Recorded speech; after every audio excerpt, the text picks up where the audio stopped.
কোনো সম্মানীয় ব্যক্তি যখন নিজের সম্মানটাকে আর ধরে রাখতে পারেন না, তখন বিষয়গুলো খুব অবাক লাগে। ক্যামেরার সামনে এসে, মাইকের সামনে এসে যা ইচ্ছে তাই বলে দিলাম এবং এমন কিছু, কিছু কথাই তিনি বললেন, যেগুলো জাস্ট যুক্তি সহকারে দাঁড়ই করানো যাচ্ছে না। কারণ এটা তো মানতে হবে যে মেগাস্টার শাকিব খান একমাত্র মেগাস্টার বাংলাদেশের।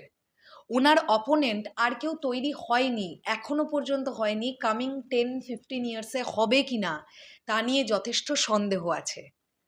তাহলে হঠাৎ সিঙ্গেল স্ক্রিনে মেগাস্টার শাকিব খান ছাড়া অন্য কারোর সিনেমা চলবে, এটা তো ধারণা করাই ভুল। আর যেখানে বাংলাদেশের সর্বোচ্চ মানুষ সিঙ্গেল স্ক্রিনে মেগাস্টার শাকিব খান ছাড়া আর কারোর সিনেমা দেখতে ইন্টারেস্টেডই নয়, সেখানে ডেফিনেটলি সিঙ্গেল স্ক্রিনটা শাকিব খান নির্ভর হয়ে যাবে।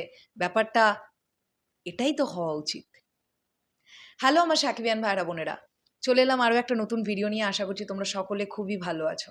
আমি রিসেন্টলি কাজী হায়াৎ সাহেবের একটি ইন্টারভিউ দেখলাম এবং সেখানে উনি অনেকগুলো কথা বলছেন। আমি সবগুলো নিয়ে আলাপ আলোচনা করতে চাই না, আমি জাস্ট 2-3টে দিক তুলব। তার মধ্যে প্রথম যে দিকটা নিয়ে আমি প্রথমেই কথা বললাম, সিঙ্গেল স্ক্রিন শাকিব খান নির্ভর হয়ে গেলে হবে কি করে। ওনার কথাটা হচ্ছে এটা। তা আমার কথাটা আপনি একটু ভেবে দেখবেন বা আপনি বলুন যে মেগাস্টার শাকিব খানের উল্টো দিকে মেগাস্টার শাকিব খানের মতন আর একজন কেউ আছে কি আপনার ইন্ডাস্ট্রিতে, যার সিনেমা সিঙ্গেল স্ক্রিনে হুড়মুড়িয়ে দর্শক দেখতে যাবে?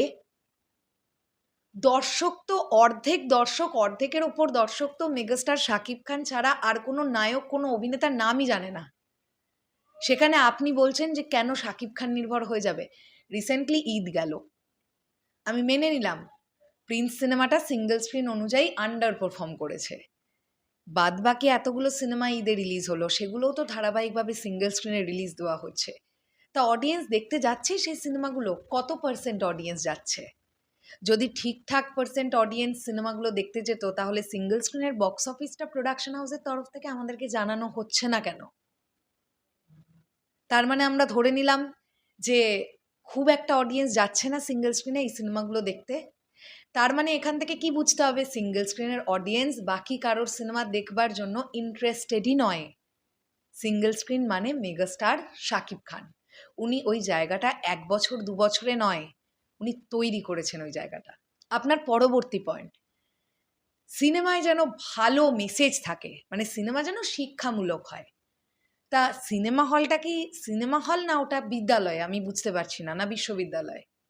তার মানে আমি এটা বলছি না যে সিনেমা মানে কোনো অশ্লীল সিনেমা তৈরি হোক, সিনেমা মানেই প্রচুর পরিমাণ স্ল্যাং ল্যাঙ্গুয়েজ ইউজ হোক, আমি এগুলো বলছি না। কিন্তু এটার মানে এটা নয় যে সিনেমা হলে দর্শক শুধু শিক্ষা নিতে যাবে।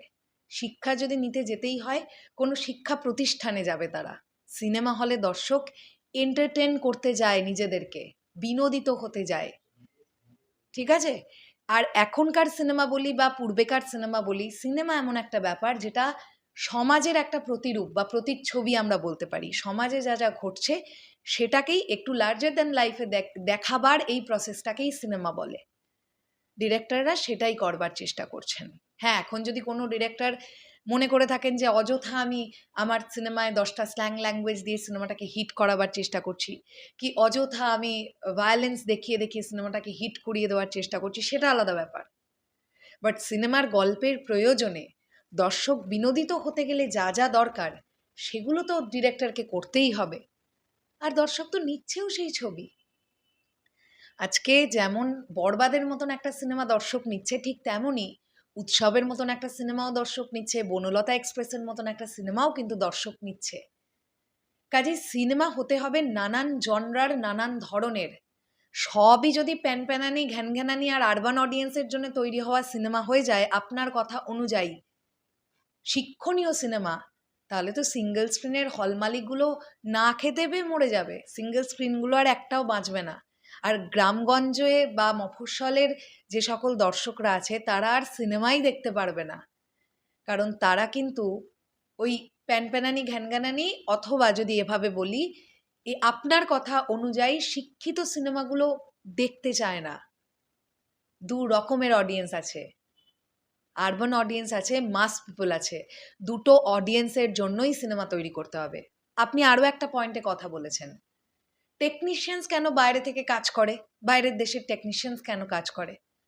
তা এটা আপনি ডিরেক্টরদের বলুন, তারা কেন বাইরের দেশের টেকনিশিয়ানসদের নেয়।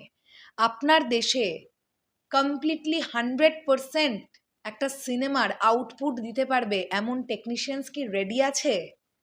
একটা সিনেমার প্রপার পোস্ট প্রোডাকশন হওয়ার জন্য যা যা দরকার সেটা কি রেডি আছে? আমরা বুঝতে পারবো সেটা এই বাড়িদের রকস্টার সিনেমাটা দেখে, কারণ আমার কাছে খবর আছে রকস্টারের পোস্ট প্রোডাকশন ইন্ডিয়া থেকে তো হচ্ছে না। আমি জানি না রকস্টার টিম অন্য কোনো দেশ থেকে করাবে কিনা, বাট যদি বাংলাদেশ থেকে করিয়ে থাকে তাহলে দেখার ব্যাপার এটাই যে বাংলাদেশ থেকে একটা সিনেমার পোস্ট প্রোডাকশন কেমন হচ্ছে। কারণ রিসেন্ট টাইমে মেগাস্টারের, আমি যদি ভুল না করি, সব সিনেমাগুলোর পোস্ট প্রোডাকশনই কিন্তু কলকাতা থেকে হয়েছে।